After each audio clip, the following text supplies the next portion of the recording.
have to learn that there is such a thing as rules, Dennis Rodman. You understand that? Sure, man. I understand. Yeah? Good. Radio Free Instruments, episode 393. What we're gonna do now is go back, way back into time. When the only people that existed were troglodytes. Talking the 1970s, because this week we're talking about Judas Priest, one of the greatest bands ever. Any complaints? I know what you're gonna say. I don't really want to hear it. Why do we always have to listen to this old stuff, Sarge? Watch your mouth, son. This stuff is your history. It should remind you grunts what we're fighting to protect. Hey, if the Covenant want to wipe out this particular part of my history, that's fine by me. Say what?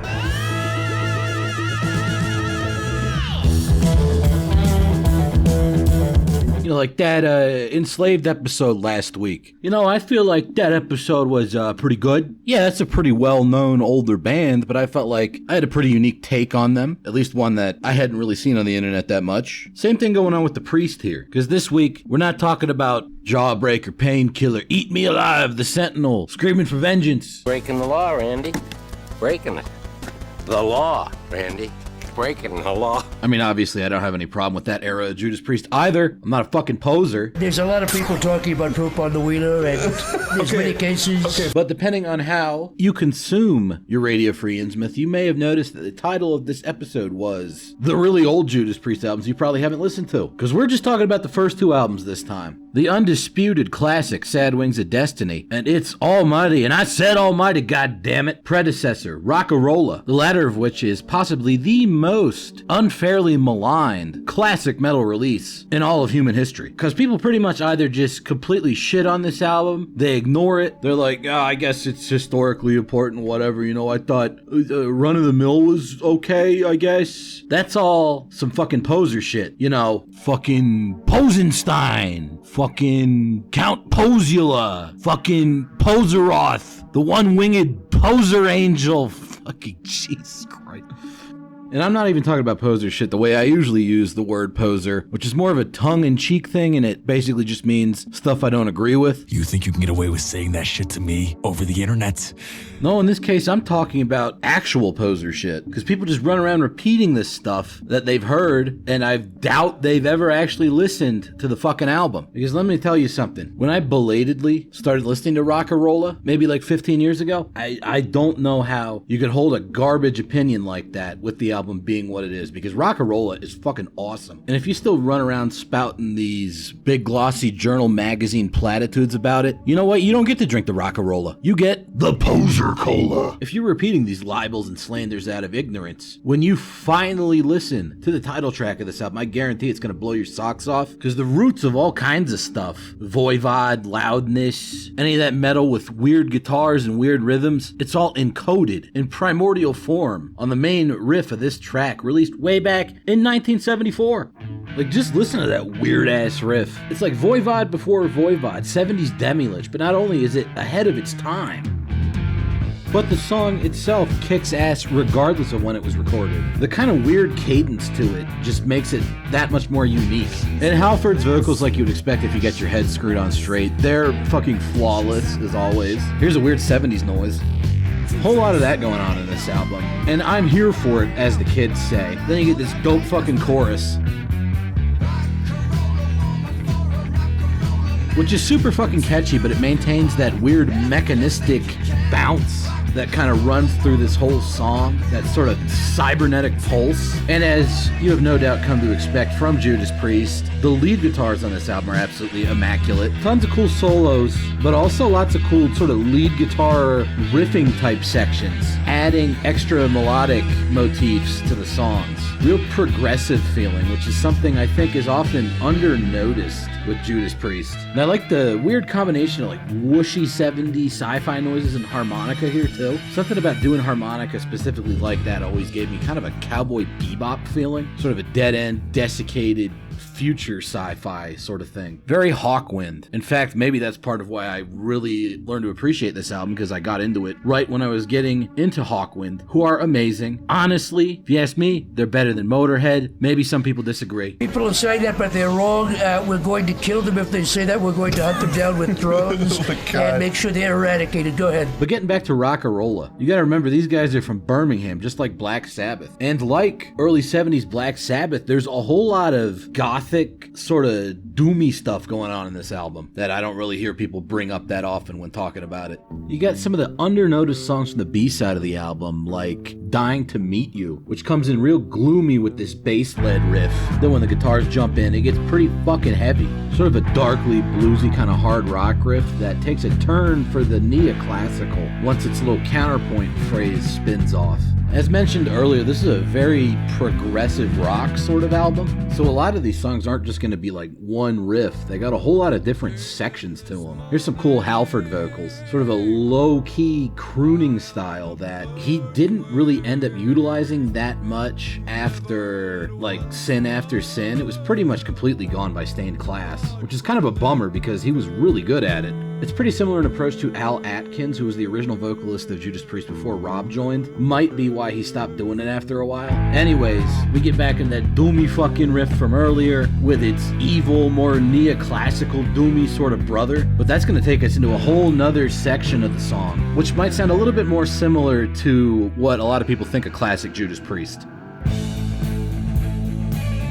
This sort of proto speed metal gallop, very epic heavy metal type stuff, but the song structuring has a lot of overlap with the more complex songs of the Ozzy era Sabbath album, the radical turnarounds. Speaking of which, here comes another pretty big shift. Almost kind of a Thin Lizzy, Slough Fag, sort of vaguely folky, harmonized guitar section that bounces off of that more proto speed metal-y stuff very nicely and takes us into, you know, laid back but still very expressive soloing going on over that epic heavy metal riff.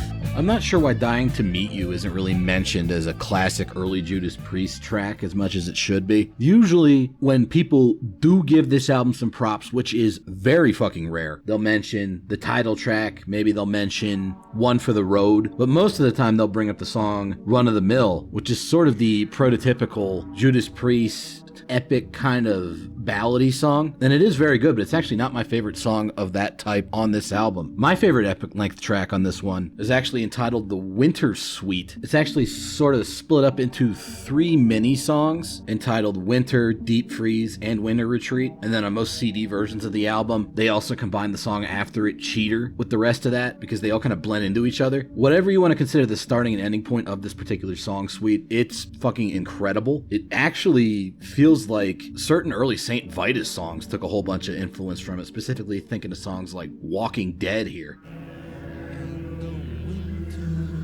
It's also the most Hawkwindy, space rock, soundscapey sort of track on the album, and it does a very good job at being that. But when that main fucking riff kicks in,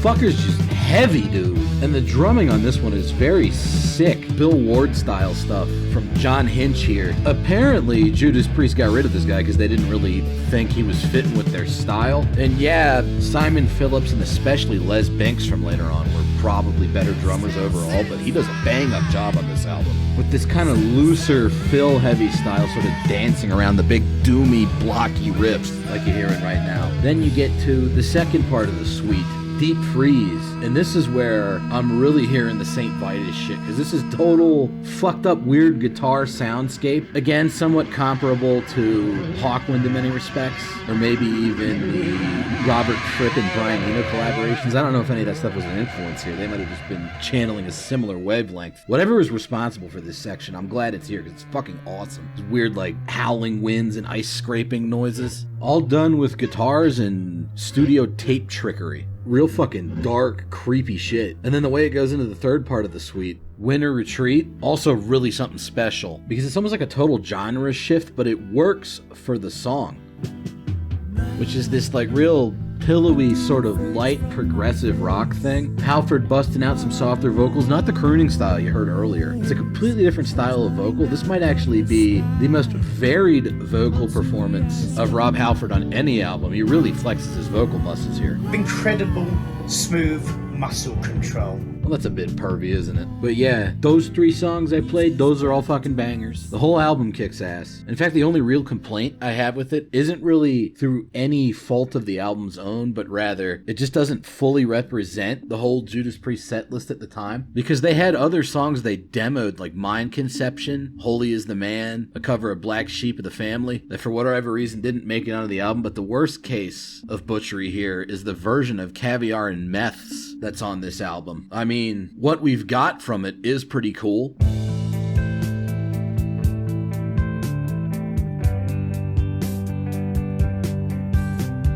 You know, nice little 2-minute outro for the album. But that actual song in its original form, it's another epic length track, like Dying to Meet You, Run of the Mill, or The Winter Suite, that we never really got to hear until in the mid-90s, original Judas Priest vocalist Al Atkins put out an album, funnily enough, entitled Victim of Changes, so named after the lead-off track on the Judas Priest album after Rocka Rolla. And this album had Mind Conception and Holy is the Man on it, as well as an alternate version of The Winter Suite and other songs Judas Priest actually did record, like Never Satisfied and Victim of Changes. But most importantly, it's got the full 7-minute long version of Caviar and Meths. And listening to this, it just makes me angry because, dude, imagine this with that Rocka Rolla 70s production. It would have been sick. It's got another one of those cool, kind of harmonized, Thin Lizzy, vaguely folky sounding riffs, which is another style that Priest kind of abandoned. And then the song's riffs proper are heavy as shit. And I think you can hear what I was talking about when I said that Halford's crooning approach appeared to be a takeoff on Al Atkins' style. But like Rob Halford on Rocka Rolla, he doesn't stick with just that one style either. He's got the more soaring, sort of conventionally metal hard rock sounding vocals coexisting with that. And then since it's Rocka Rolla era Judas Priest composition, we gotta get hit with that progressive shit. This whole section right here is the only thing that made it onto the Rocka Rolla version. And like I said, it's a good section. It's just a bummer that's all we got. Because as you're hearing right now, this section wasn't actually instrumental. It had vocal lines over it. Very good vocal lines. And as you've no doubt been hearing, all the other sections of the song that we didn't get to originally here are fucking sick as hell too. So that Al Atkins Victim of Changes album is very much worth picking up if you're one of the chosen few that can appreciate Rocka Rolla. But speaking of Victim of Changes, it's about time we moved on to Sad Wings of Destiny, which luckily didn't get hit with the same level of bullshit misrepresentation as Rocka Rolla. People seem to enjoy this album quite a bit, although still not enough if you ask me. We're not actually going to talk about the song Victim of Changes because fucking... Come on now. Who the fuck doesn't know Victim of Changes? It's one of Judas Priest's signature songs, one of their most famous. It's been in the live set to this day. You really need me to tell you why Victim of Changes is good? I mean, who doesn't like Victim of Changes? Communists, that's who! Nah, kind of like with Rocka Rolla, I wanted to concentrate on the lesser-known songs of this album. Although I did want to hit up one of the more well-known songs real quick, that being The Ripper. Because kind of like how Rocka Rolla had emergent DNA for stuff like Voivod, Loudness, Anthem, The Ripper is pretty much Slayer before Slayer in the 70s. And it's a banger of a track. I mean, did you hear that harmonized intro? Also, the vocals right here, like singing in character. Very, very proto King Diamond. And they're dank as hell, and they fit the storytelling aspect of this particular track extremely well. I mean, we're getting sinister fucking riffs, lyrics about serial killers, but in this like 70s operatic gothic metal style. There's really nothing else like it. And then check out this harmonized riff part, total Slayer. Like, I love Iron Maiden as much as the next guy, but you can very easily jump from this era of Judas Priest to just straight up early Slayer without any additional sort of linking bands, to be honest. Then this section coming up right here, it's this like midway point between a Black Sabbath era psychedelic jam and an extended Slayer riff section. Like, did you hear that glissando back there? There it was again, that little slide thing. That was cool as fuck. And speaking of cool as fuck, this fucking verse is insane. Easily the darkest heavy metal song of its time. Even to this day, it's a pretty harrowing experience.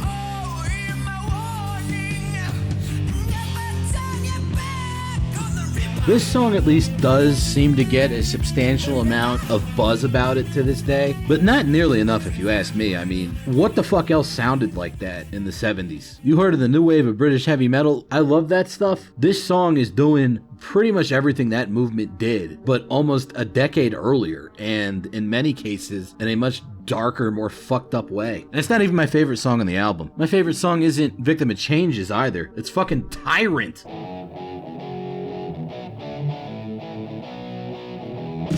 That's what's up. Fucking heavy as shit, dude. Now watch this vocal part, it's sick. This might be my favorite Rob Halford performance. Particularly once you get to the fucking chorus here, it's outstanding. Got some crazy fucking layering going on. Singing along with his own chorus of other Halfords. It's Freddie Mercury but evil. And then this cool little transition section right here. They throw in this dank fucking riff almost as an afterthought. It bleeds over into my personal favorite vocal section of this song, which is even better than the regular Tyrant chorus. Check this out. The whole like harmonizing with himself thing going on here, and the fucking lyrics to this song in particular, but also just the album in general. Some of the best heavy metal lyrics of all time. Super well written, memorable, poetic. I don't even usually talk about lyrics that much on this show, but just go fucking read these along with the album. Blow your mind. And the solos are obviously fucking sick as Judas Priest. Just fucking top 10 metal tracks of all time overall. Incredible fucking song. It's a major standout on this album for me, which, depending on when you ask me, this might be my personal favorite Priest album. I mean, it changes a lot. The way I got into Priest is sort of weird. I heard Painkiller first when I was really young. Fucking loved that album. Went down to Best Buy, got a 3-pack of Screaming for Vengeance, British Steel, and Point of Entry. Listened to all those in order. Loved them. Eventually, at the end of high school, I got Stained Class. That album blew my mind. And from there, I ended up getting the rest of them. I think Defenders of the Faith first. Somewhere in there was a but I came to this album comparatively late, and it's like, man, what a fucking treat to find. This song right here, Genocide, super fucking underrated. Maybe the heaviest track of the album. It kind of builds off that weird mechanistic sound they had in the title track of Rocka Rolla. Really sounds like they're just pumping that music. Pistons going up and down. Incredible smooth muscle control. Get your mind out of the gutter. Anyways, this chorus right here, the weird vocal cadence, again, really good lyrics, it's just fucking fascinating to me. And then this fucking part right here, dude, it's kind of like middle sort of jamming ambient section that does something very fucking clever. Sin after sin. Look at that, they predicted the title of the next album. Little teaser trailer. If you're listening to this back in the 70s, you wouldn't even have known that. Then you get the album after this and you're like, whoa, what the fuck? And then the way they laid this groove down after the drum fill, holy shit, it's fucking heavy as hell. Little slidey riff right there, it's so fucking cool. I don't know, something about this song just really does it for me. Again, look up the lyrics if you get a chance, or better yet, just buy the album. Fucking soloing right here, really cool kind of Glenn Tipton note eruptions, then followed up by those weird fucking KK Downing noises. So much of Slayer's guitar soloing style comes from KK Downing. Totally hellish sounding whammy bar abuse. And then they're gonna hit you with the total 70s, this strobing effect here. Makes the more simple kind of riff going on underneath it feel like it has a cosmic sense of significance to it. Then this fast part, crazy fucking early speed metal shit again, fucking hits you right in the gut and takes you into some more great soloing because it's a Judas Priest album. It's got great fucking solos on it. Whole album is amazing. For God's sake, get fucking Sad Wings of Destiny into your life and get fucking Rocka Rolla and stop talking shit about that album because you probably don't know what the fuck you're talking about. Both these albums are amazing. Hopefully I've adequately demonstrated that over the course of this episode. But hey, even if you're a fucking dork and you don't like Judas Priest, thanks for listening or watching or whatever you did, and I'll see you next time.